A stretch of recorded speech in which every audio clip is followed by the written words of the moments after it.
거든요. 제가 이제 저녁 타임이기 때문에 거기서 한 1시 되기 전에 출발했거든요. 그래서 한 4시면 도착하겠다 이런 계산했는데 고속도로에서 얼마나 막히지 모르겠어요. 꽉 막혀가지고요. 대단히 막히더라고요. 계속 올 때까지. 어디 서해 고속도로요. 거기까지 이렇게 막히는 거예요.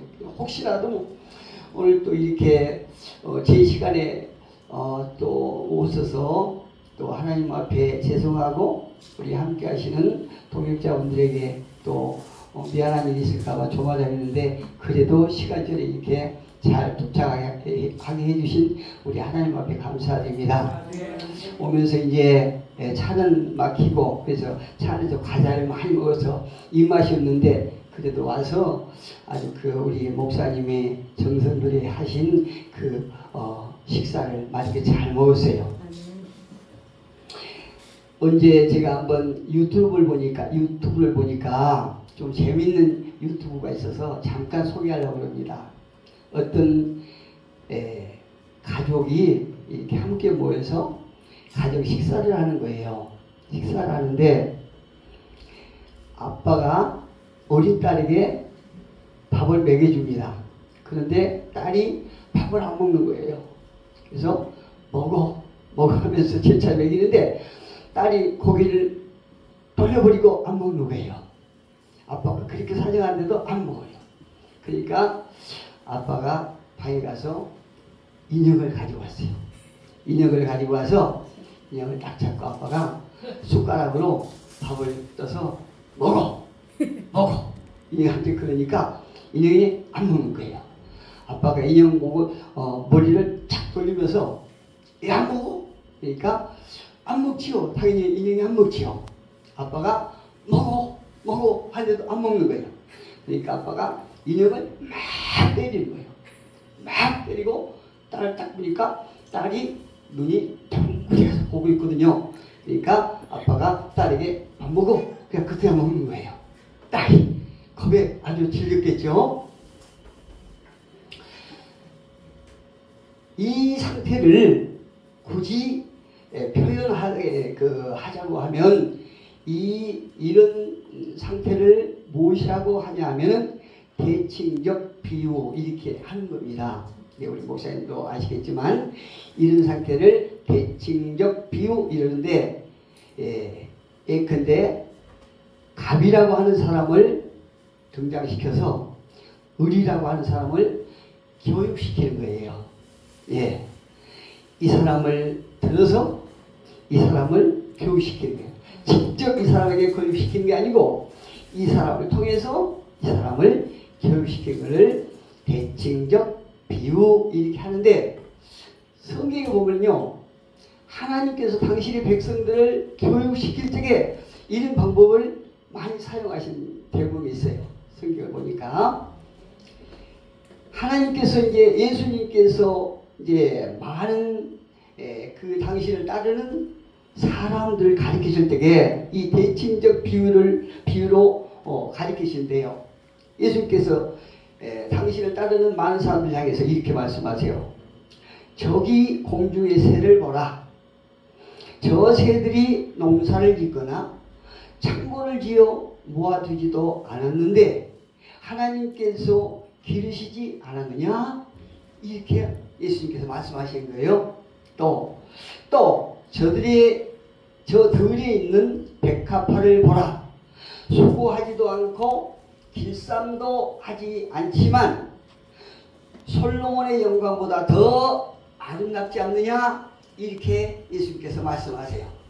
당신을 따르는 많은 사람들에게 이렇게 주변에 있는 새와 백합화를 하나님의 자녀들에게 비유하셔서 교육시킨 것입니다. 이와 같은 비유를 대칭적 비유라고 말씀하시죠.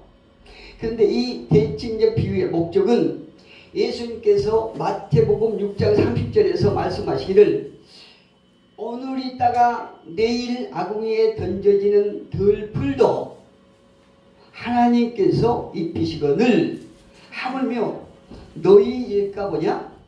믿음이 작은 자들아, 할렐루야. 여기 계신 모든 분들은 이런 사람들이 아닌 줄 믿습니다.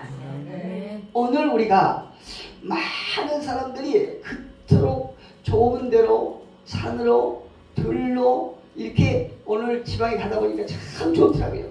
공기도 좋고 또 뭐 훌훌 털어버리고 이렇게 어떤 지방에 간다는 그 한 가지만 가지고 생각만 해도 기분이 좋아요.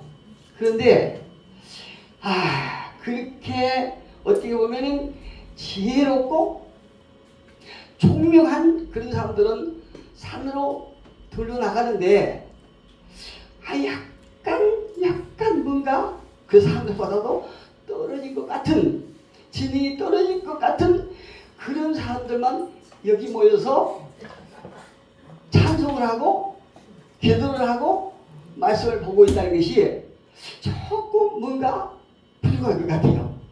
그런데 하나님께서는 이런 곳에 계시면서 저와 여러분을 보시고 기뻐하시는 거예요. 내가 너희에게 무엇을 줄고 이렇게 말씀하신다 이 말씀이에요. 오늘 있다가 내일 아궁이에 던져지는 들풀도 하나님께서 입히시거든 하물며 너희들까 보냐? 우리 하나님께서 우리가 세상에서 걱정, 근심, 염려를 안 할 수는 없지만 그러나 하나님께서 저와 여러분의 요만한 믿음을 보시고 입히시고 채우신다는 것입니다. 이번 이 집회를 통해서 우리의 걱정하는 것, 염려하는 것, 또 소원하는 것이 다 이루어지기를 축복합니다. 오늘 본문도 이러한 대칭적 비유로 가르치신데요. 이 말씀을 통하여 힘들고 어려운 광야 생활이 힘들다고 불평하는 이스라엘에게 하나님의 보호와 역사심을 가르치고 계시는 것이에요. 그들은 이스라엘 백성들, 우리가 때로는 이스라엘 백성들을 향해서 어쩌면 그 많은 하나님의 역사를 경험하고도 어떻게 저렇게 변덕이 심할까? 이렇게 그들을 향해서 우리가 비판할 때가 있잖아요. 저는 그래요. 그런데 따지고 보면 그들이나 나나 똑같아요. 어찌 보면 제가 더한 것 같아요. 그런데 하나님께서 말씀하시기를 그 어렵고 힘든 광야 생활 중에서 광야 여정 속에서 하나님은 그들을 헐벗게 않으셨다는 거죠. 때에 따라서 다 먹이시고 입히시고 보호하신다는 거예요. 하나님께서 그거를 말씀하고 계시는 거예요. 늘 비유적 대칭적 비유법을 통해서 이렇게 말씀하시고 계신다 이 말씀이에요. 애굽에서 노예였던 이스라엘을 하나님의 능력으로 애굽을 벗어난 이스라엘은 홍해 앞에서 충격이 오는 그 애굽 군대로 말미암아 두려움과 이기의식으로 하나님과 모세를 원망하죠. 대단히 원망합니다. 14장 한번 봅니다. 출애굽기 14장 10절 한번 보니까 이렇게 말씀하세요. 14장 10절 보니까 바로가 가까이 올 때에 이스라엘 자손이 눈을 들어본즉 애굽 사람들이 자기들 뒤에 이른지라 이스라엘 자손이 힘이 두려워하여 여호와께 부르짖고 그들이 또 모세에게 이르되 애굽에 매장지가 없어서 당신이 우리를 이끌어내어 이 광야에서 죽게 하느냐? 어찌하여 당신이 우리를 애굽에서 이끌어내어 우리에게 이같이 하느냐? 우리가 애굽에서 당신에게 이른 말이 이것이 아니냐? 이르기를 우리를 내버려 두라. 우리가 애굽 사람을 섬길 것이라 하지 아니하더냐. 이 투정이요, 이 원망이 여러분은 안 그러실지 몰라도 저는 하루에 한 2번씩 일어나요. 내 살아가는 그 광야 생활을 하나님 앞에 원망하고 투정하고 내가 차라리 애굽으로 돌아가는 것이 나았을 뻔했다 이런 생각할 때가 있다 이 말씀이에요. 예전에 예수를 모를 때 세상에서 일일이 뽕뽕하고 뭔가 이거 꺾기를 좋아하고 내 생각대로 살아갔던 그때가 오히려 향수를 느끼다가 했다는 말씀이에요. 이스라엘 백성들이 지금 이러는 거예요. 이스라엘 백성들이. 그러나 하나님께서 행하신 기적으로 애국 군대는 괴멸되고 말았습니다. 그렇죠? 이스라엘 백성들이 하나님의 그 크신 기적을 깨닫지 못할 때는 그토록 원망과 불평과 투정을 하지만 곧바로 하나님께서 당신을 나타내시기 위해서 그 어마어마한 애국군대를 그냥 박살내지 않습니까? 우리가 힘들고 어려울 때 때로는 내가 하나님을 믿는데 왜 내 앞에 이런 일이 있을까 이렇게 원망할 때도 있지만, 그런데 제 그 신앙생활을 보면, 제 인생을 보면요, 가만히 보면 사실 어렵고 힘든 일보다는 하나님께서 나에게 그 크신 사랑을 베풀어 주실 때가 더 많아요. 예, 그러면 또 회개하죠. 회개하고 얼마 있으면 또 어려운 일이 생기죠. 그러면은 또 하나님께서 어떤 섭리를 통해서 또 도와주신 거예요. 또 그 어려움에서 건져주신 것이요. 우리가 이것이 우리 인생길이에요. 그러나 너무 감사한 것은 그런 과정 속에서도 믿음을 잃지 않고 붙잡고 있다는 거죠. 이것이 하나님께서 우리를 붙잡고 계신다는 증거예요. 어떤 사람도 이 땅에서 온전한 사람이 없거든요. 아무리 성경이 강하는 바울이라 할지라도 예수님 외에는 이 땅에서 온전한 사람이 없다는 얘기예요. 그러나 그 흠 많고 모습 많은 인간이라 할지라도 하나님께서 그 당신의 의아들을 믿는 그 믿음, 조그만 믿음을 보시고 우리를 이끌고 가시는 것이에요. 우리를 붙잡고 우리를 우리의 손을 놓지 않고 데리고 가시는 것이에요. 이게 이스라엘 백성들이 노예에서 해방된 기쁨과 승리의 벅찬 감격으로 하나님을 찬양하면서 광야의 행진이 시작된 지 불과 딱 3일 됐어요. 홍해를 건너서 딱 3일 됐죠. 그래서 오늘 본문에 보니까 마라에 딱 이르게 되는 거죠. 마라에 아주 거기까지 오면서 머리가 벗겨질 정도로 뜨거운 그 태양의 아래서 광야를 걷는다는 것은요, 보통 쉬운 일이 아니에요.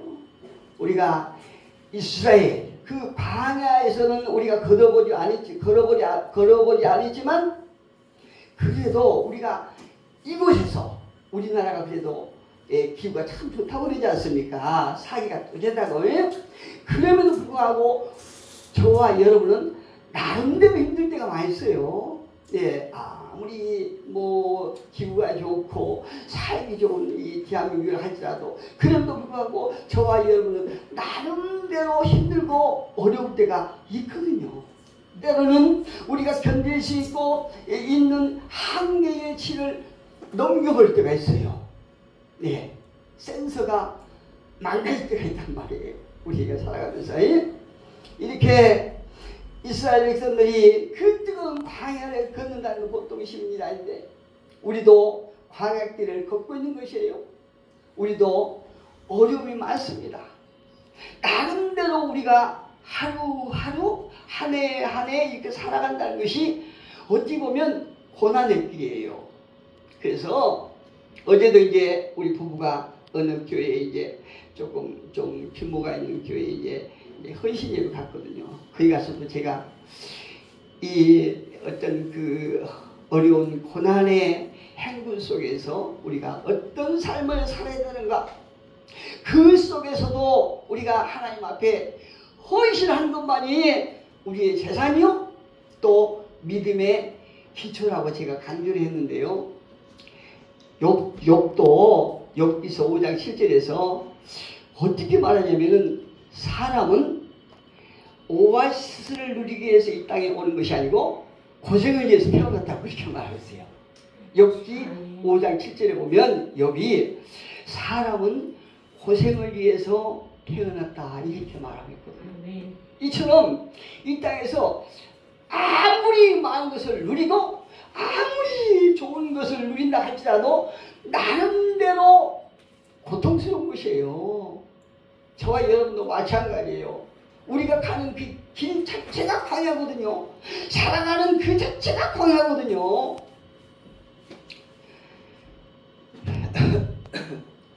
무엇보다 우리가 세상에서 나름대로 갈급함에 목말라합니다. 어떤 사람은 재물이 없어서 목말라하죠. 어떤 사람은 사랑에 굶주려서 목말라하죠. 어떤 여러 가지 나름대로 그 물어보면은 나름대로 그 목마르지 않은 사람이 없어요. 나름대로 목말라하고 갈피하는 모든 사람이거든요. 결국 그들은 하나님의 기적을 체험한 지 3일을 넘기지 못하고 결국 또다시 원망하잖아요. 오늘 이 본문에서 원망합니다. 어떤 원망을 합니까? 물이 넘어서서 먹지 못하겠다 하는 것이에요. 물이 넘어서서 못 먹겠다는 거예요. 그러면서 모세를 원망하고 여호와를 원망하고 여호와를 막 원망하고 모세를 원망해요. 오늘 본문 24절에 보니까 이렇게 말씀하지요. 24절에 보니까 백성이 모세에게 원망하여 이르되 우리가 무엇을 마실까 하며. 그런데 오늘 이 사건의 의미는 본문 25절 후반에 잘 나타났어요.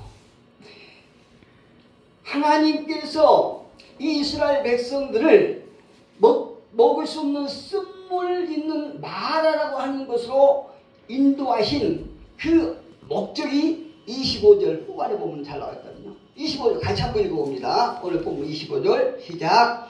모세가 여호와께 부르짖었더니 여호와께서 그에게 한 나무를 가르치시니 그가 물에 던지니 물이 달게 되었더라. 거기서 여호와께서 그들을 위하여 법도와 율을 정하시고 그들을 시험하실세. 할렐루야. 하나님께서 왜 그 마라로 이스라엘 백성들을 인도했다고 그러시는 거예요? 시험하시려고. 예, 25절 맨 후반에 보니까 시험하시기 위해서 이스라엘 백성들을 그리로 인도했다고 그렇게 말씀하시지 않습니까? 그들을 시험하실세. 너희가 이 먹지 못하는 쓴물 앞에서 너희가 3일 전에 하나님의 어마무시한 그 기적을 체험한 것을 지금도 그 은혜를 간직하고 있느냐? 아니면 그 간직을 다 그 은혜를 소홀해버렸냐? 이걸 보겠다는 거예요. 너희가 이런 상황에서도 나를 신뢰하느냐? 그렇지 않느냐? 이것을 보시겠다는 얘기예요. 하나님께서. 마라의 쓴물이 단물로 바뀌는 사건은 어디서 나온 줄 아십니까? 25절 제가 읽어볼게요. 모세가 여호와께 부르짖었더니 굉장히 중요한 말씀이 나옵니다. 모세가 여호와께 부르짖었더니 여호와께서 그에게 한 나무를 가리키시니 이렇게 말씀하시거든요. 한 나무를 가리키시니 이렇게 말씀하세요. 하나님의 말씀에 순종하는 결과예요. 봅시다. 모세가 여호와께 부르짖었더니 여호와께서 그에게 한 나무를 가리키시니 그가 물에 던지니 이렇게 말씀해요. 하나님께서 한 나무를 가리키시면서 그 나무를 물에 던지라고 말씀하시죠. 이스라엘 백성들이 여호와의 말씀을 믿고 그 하나님께서 가르치시는 한 나무를 가져다가 먹지 못하는 그 쓴 물에 던지는가 던지지 않는가, 말씀에 순종하는가 안 하는가, 이걸 보신다는 거예요. 하나님께서. 우리가 때로는, 제가 목사지만 하나님의 말씀을 보면서 이게 과연 이루어질까? 이렇게 생각할 때가 많았어요. 그건 참 신기한 거예요. 제가 말씀을 준비해서 우리 교회에서 설교를 하든 다른 교회에서 설교를 하든 설교할 때는요, 솔직히 제 믿음이 꽉 차 있어요. 어떤 말씀을 선포해도 이게 100% 신뢰가 되는 거예요. 참 신기해요. 그런데 강단에서 내려가면 제 일상생활, 사역 삶 속에서 어떤 말씀이 있고, 그러니까 제가 어떤 어려움 앞에서 딱 서 있을 때에 하나님께 말씀을 주시는데 그 말씀을 신뢰하지 못할 때가 있다는 얘기예요. 이건 무엇입니까? 하나님께서 강단에 세우실 때는 저를 확실히 사용하시는 거예요. 확실히 붙잡고 사용하시는데 내려와서는 저를 테스트 하시는 거예요. 하나님께서 저를 테스트 하시는 거예요. 여러분 그런 경험이 있을지 모르겠어요.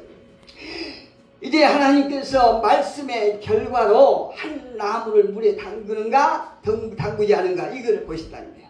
그리고 하나님의 말씀의 대칭적 비유의 목적이 26절에 나옵니다. 26절에 봅니다. 이르시되 너희가 너의 하나님 나 여호와의 말을 들어 순종하고 내가 보기에 의를 행하여 내 계명의 길을 기울이며 내 모든 계명을 지키면 내가 애굽 사람에게 내린 모든 질병 중 하나도 너희에게 내리지 아니하리니 나는 너희를 치료하는 하나님이라는 거예요. 치료하는 하나님. 그렇습니다. 하나님의 말씀에 순종하면 인생에 우리가 늘 시간 경험하고 느끼는 쓰디쓴 물과 같은 고난의 인생도 단물로 기쁨으로 바뀔 수 있는 분이 하나님이십니다. 어떤 분은 남편을 통해서 아내가 매 순간 쓰디쓴 물을 쓰는 물을 먹습니다. 어떤 분은 또 아내를 통해서 남편이 쓰디쓴 물을 아내들만 마시는 거 아니에요. 남편도 마세요. 남편도 마세요. 똑같거든요. 어떤 때는 그냥 남편의 구박 때문에 아내만 술을 마신 것 같죠? 저는 남편 입장에서 저도 술을 마실 때가 있어요. 아내를 통해서 우리가 이처럼 아내를 통해서 남편이 술을 먹고 남편을 통해서 아내가 쓰디쓴 물을 먹고 그러거든요.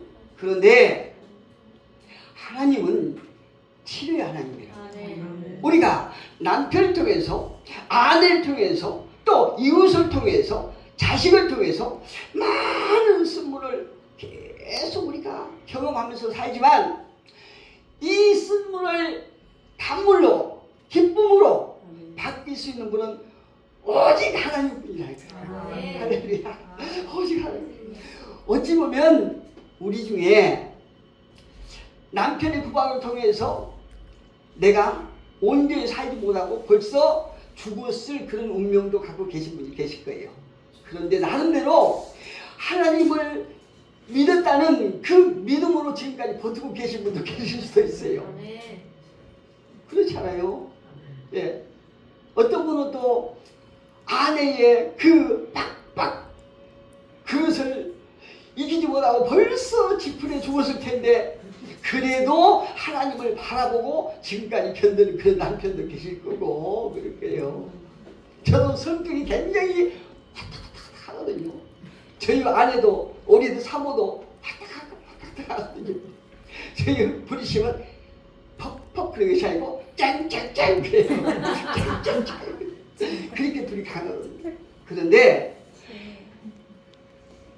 여호와의 사랑을 경험하고 주님의 주신 은혜로 내 의지에 손톱만큼도 없이 하나님께서 그 쓴물을 통해서 늘 이렇게 사람을 변화시켜서 쓰디쓴 물을 단물로 슬픔을 기쁨으로 이렇게 변해가게 하신 것을 경험합니다. 저는 예전에는요 상대가 어떤 비유 거시르면요 저는 두고 보자 이게 아니었어요. 내일 보자 이게 아니고 그 즉시 저는 붙은 사람이에요. 그 자리에서 해결받거든요. 근데 지금은요 많이 온화해졌어요. 아직도 계속 만들어가지만 그래도 불구하고 인내가 많이 생겼다는 거예요. 누구 때문에? 성령님 때문에. 무엇 때문에? 고난을 통해서 쓴물을 통해서 하나님께서 대칭적 비유 대칭적 주인이 누굽니까? 사모를 통해서. 사모는 나를 통해서. 이렇게 서로가 서로에게 하나님께서 대칭적 어떤 사물을 들어서 하나님의 백성을 자꾸 교육시킨다는 사실이에요. 하나님께서 이 물로 이스라엘 백성을 시험하시다라고 이렇게 본문을 말씀하십니다. 무엇을 시험하셨을까요? 하나님을 신뢰하고 순종하는 일이 영적으로나 육적으로나 충족하고 건강을 유지하는 비결이라는 거예요. 네, 하나님께서 저와 여러분을 자꾸 이 대칭적 비유를 통해서 우리의 영만 새롭게 하시는 것이 아니고 육체까지도 우리가 자꾸 새롭게 하시는 거죠. 사실 그렇거든요. 우리 목사님들 다 아시겠지만 영과 육은 분리된 줄로 이렇게 생각하시면 잘못된 생각이에요. 영과 육이 하나는 동일체는 아니지만 두 개가 하나는. 예, 영이 우리가 힘들고 어려우면요, 그러니까 육체가 힘들고 어려우면 그 예로 우리가 영이 자꾸 세상으로 가게 되면 우리의 육체도 빨리 망가집니다. 이거 틀림없어요. 성경에서 그렇게 말씀하고 계신 거죠. 먼저 비유적 부분이 어딘지 한번 볼까요? 22절 한번 보면, 22절에서 25절 보면 모세가 홍해에서 이스라엘을 인도하며 그들이 나와서 수루 강야로 들어가서 거기서 사흘 길을 걸었으나 물을 얻지 못하고 마라에 이르렀더니 그곳 물이 써서 마시지 못하겠으므로 그 이름을 마라라 하였더라. 백성이 모세에게 원망하여 이르되 우리가 무엇을 마실까? 이렇게 하면서 25절에 보니까요, 모세가 여호와께 부르짖었더니 여호와께서 그에게 한 나무를 가리키시니 이렇게 말씀하시죠. 여기서 보면요, 한 나무를 가리키시니 그 나무를 꺾어서 모세가 그 물에 던졌습니다. 예, 그 결과가 물이 달게 되었다고 말씀하시죠. 예, 이 대목이 비유적 사건이 연출된 환경과 비유적 상황이에요. 여기가 굉장히 중요합니다. 굉장히 중요한데, 이 비유적 사건에서 가장 중요한 부분은 하나님께서 모세에게 지시하신 내용, 즉 여호와께서 그에게 한 나무를 가르치시니 이렇게 말씀하죠. 여기가 굉장히 중요해요. 우리는 어떤 결과적으로 해서 이 중에 어떤 사람을 이렇게 하잖아요. 그 예수님께서 그 많은 나무죠. 예를 들면 하나님께서 이 인도하신 곳이 샘이 있죠. 샘이 있으면 당연히 샘 옆에 물이 있기 때문에 나무가 있어요. 그런데 이 나무가 살았는지 산 나무인지 죽은 나무인지는 모르겠는데요, 히브리어로 되어 있어요. 여기가 한 나무를 가리키시니 이 말씀이 히브리어거든요. 예를 들어서 히브리어로 되어 있다는 것은 이 한 나무가 산 나무가 아니라 죽은 나무예요. 죽은 나무. 하나님께서 그 많은 나무 가운데 딱 죽은 나무 한 나무, 예를 들어서 박집사, 박채, 김, 한 이렇게 많은데도 딱 집어서 박집사, 이게 딱 가르치는 거예요. 하나님께서 딱 가르치는 거예요. 여기서 중요한 것은 하나님께서 지시하는 나무가 아무 나무라도 이렇게 하신 것이 아니고요, 하나님께서 한 나무를 꼭 집어서 한 나무 이렇게 지시한다는 거예요. 한 나무. 여기서 시사하는 바가 굉장히 중요하거든요. 중요한 것은 하나님께서 여기서 한 나무를 가리켰다는 것. 첫째, 아무 나무나 사용하면 되는 것이 아니라 하나님께서는 아무 나무나 사용하면 되는 것이 아니라 하나님께서 지시하시는 그 나무라야 된다. 이렇게 말씀하시네요. 이 세상에 인구가 수십억이죠. 거기서 하나님께서는 어찌 보면 세상 사람들이 저와 여러분을 보기에 지네들보다 훨씬 더 우리를 문열이라고 생각할 수도 있어요. 사실 저는 제가 문열이라고 생각하거든요. 우리 사남 삼녀 중에 제가 제일 문열이거든요. 막내 제일 문열인데 하나님께서 우리 더 잘생기고 더 많이 배우는 형들을 다 제껴놓고 저를 딱 집으신 거예요. 하나님께서 저를 딱 집어서 세상에서 꺾이기도 하고 성깔 쳐다같게 하고 싸움질을 하는 그 나를 딱 집어서 당신의 종을 삼으신 거예요. 참 하나님께서 희한하세요. 지금 생각해보니까 그때 제가 죽은 나무예요. 네, 죽은 나무예요. 분명히 죽은 나무죠. 죽은 나무를 딱 집어서 너는 내 것이다. 하나님께서 여러분들 저와 여러분을 귀하고 정말 보배를 보시지만 세상 사람들 보기에는 저와 여러분이 자기들보다 훨씬 더 모자르고 문열이라고 생각하죠. 그런데 그들 보기에 문열이 같은 저와 여러분을 딱 집어서 한 나무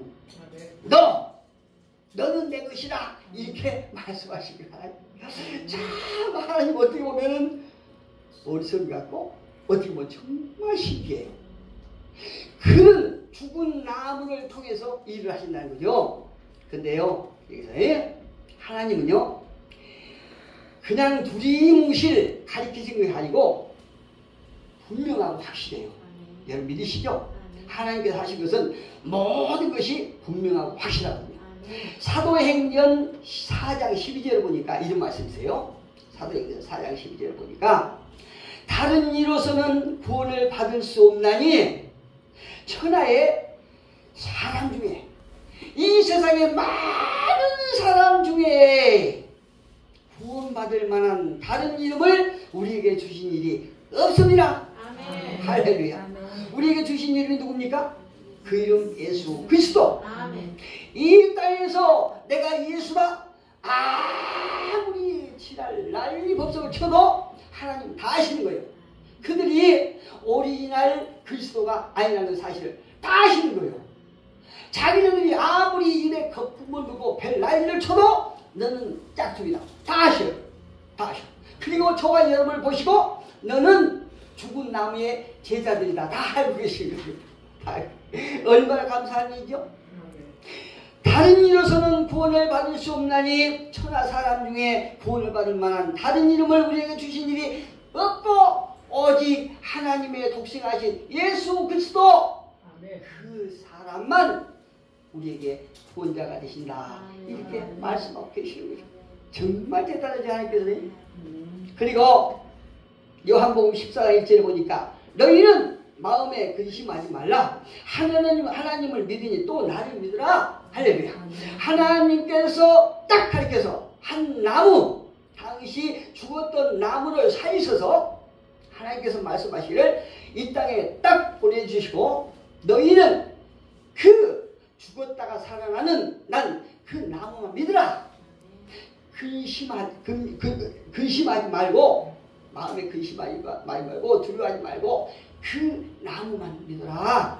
내 독생한 아들만 믿어라. 이렇게 말씀하고 계시는 것이에요. 그리고 예수님의 산상순의 말씀은 분명하고 확실합니다. 둘째, 한 나무를 가리키는 것은 실행하라는 지시예요.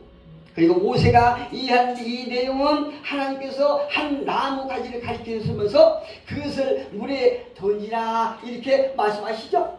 우리가 말씀에 순종할 때에 요단강에 발을 디딜 때에 하나님께서는 일을 하신다는 얘기예요. 우리가 어떤 상황에서 어떤 그 말씀이 믿어지지 않을 때 내 의지적으로라도 내가 앞으로 나아갈 때 하나님은 일을 하신다는 얘기예요. 이처럼 저와 여러분은 하나님 말씀에 순종하고 실행할 때 인생의 쓴물이 고난이 기쁨의 단물로 바뀌는 줄 믿으시기를 축복합니다.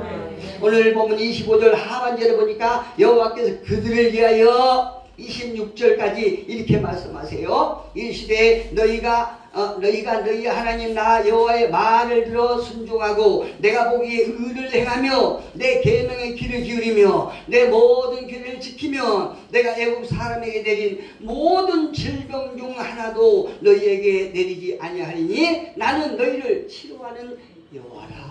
아멘. 저와 여러분의 영도 치료하시고 우리의 육체도 치료하신 하나님을 우리는 믿습니다. 아멘. 여호와께서 비유적 말씀을 하신 후에 이스라엘 백성들에게 너희를 위하여 당신을 위하셔가 아니고 저와 여러분을 위하여 윤리와 법들을 정하시고 그 명령을 순종하면 그들에게 치유하시는 하나님이 되실 것이다. 이렇게 강력하고 확실하고 분명하게 약속하신 것이요. 저와 여러분은 광야의 뜨거운 햇빛 아래서 누구나 한없이 나름대로의 메마름과 아픔과 또 쓴물 앞에 힘들어하는 여행길을 걷고 있습니다.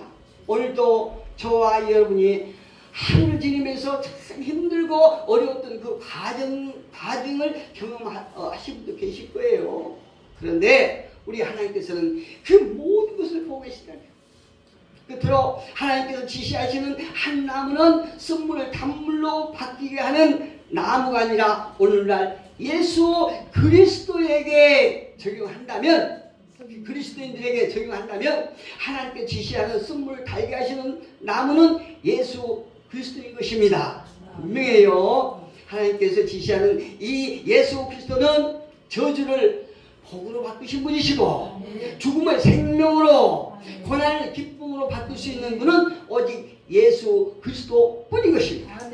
오늘 말씀의 보너스는 27절이에요. 마지막 절에 보니까 같이 한번 읽어볼까요? 그들이 엘림에 이르니 거기서 물샘 열둘과 종려나무 70그루가 있느니라. 거기서 그들이 그 물 곁에 장막을 치니라. 이렇게 말씀에 순종할 때 엘림이라고 하는 오아스에 이르게 하신 주님을 찬양합니다. 히브리서도 3장 14절에 보니까 우리가 시작할 때에 확실한 것을 끝까지 견고히 잡고 있으면 그리스도와 함께 참여한 자가 되리라. 이렇게 말씀합니다. 우리가 하나님의 아들 독생하신 그분을 믿고 의지하고 신뢰하면 그분이 우리와 함께 하신다고 말씀하세요. 우리가 소망의 확신과 자랑을 끝까지 굳게 잡고 있으면 우리는 그의 짐이다. 우리가 예수 그리스도를 얼마만큼 끝까지 견고하게 잡고 있느냐에 따라서 저와 여러분은 성결이 되는 것입니다. 우리 안에 예수 그리스도의 영이 함께 하심을 믿습니다. 히브리서 10장 38절 보니까 나의 의인은 믿음으로 말미암아 살리라. 12장 2절에 보니까 믿음의 주요 또 온전케 하시는 이인 예수를 바라보자. 할렐루야. 우리가 힘들고 어려울 때 아무리 내 앞에 쓴물이 우리를 기다리고 있다 할지라도 예수 그리스도를 바라보고 우리가 끝까지 승리하는 우리 모두가 되기를 예수 이름으로 축복합니다.